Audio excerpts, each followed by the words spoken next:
کیا آپ نے کبھی ایشین فلو کے بارے میں سنا ہے؟ یہ بھی ایک ڈیزیز تھی لائک کرونا وائرس، جس کا ویڈیو سٹارٹ کرنے سے پہلے لائک شیئر سبسکرائب ضرور کریں۔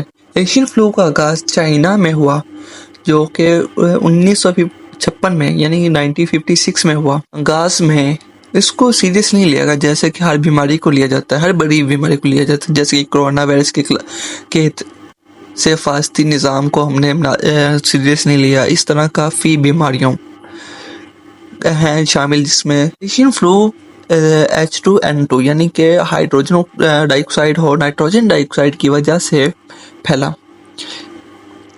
اس کا پہلا مریض کیپٹل میں سامنے آیا۔ اس ایشین فلو کا دورانیہ 2 سال تھا، جبکہ یہ چائنا سے شروع ہو کر دیگر ممالک میں پھیلا، جن میں سنگاپور، ہانگ کانگ